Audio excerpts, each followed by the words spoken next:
Now we're going to graph the original function and the derivative when given the graph of the second derivative. Let's start by observing the graph of the second derivative to draw the graph of the first derivative. As you can see, the graph of the second derivative is negative from the interval -5 to -2. This means that all the points between -5 and -2 on the derivative graph will have a negative slope.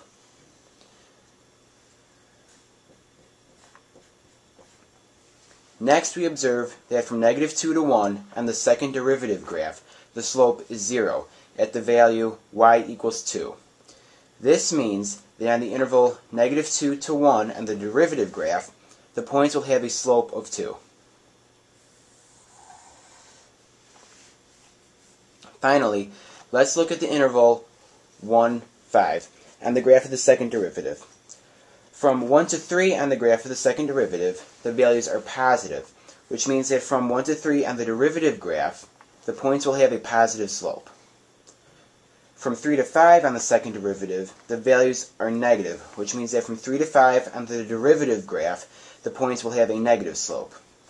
When the line crosses the x-axis on the second derivative graph at x equals 3, this means that the value x equals 3 on the derivative graph will have a slope of 0 and will be a local maximum.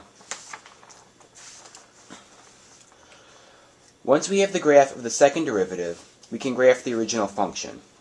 The interval -5 to -2 on the graph of the derivative has negative slope, which means that the interval will be negative in the original function. Next, we observe that -2 to 1 is a linear function, so the graph of the original function will be parabolic in nature.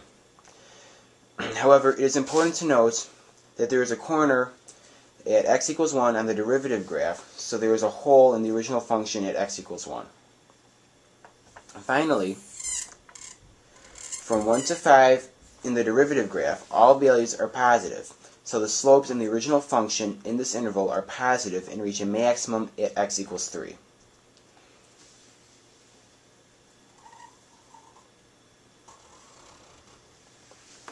This concludes this video segment. We hope these videos have helped with graphing functions and their derivatives.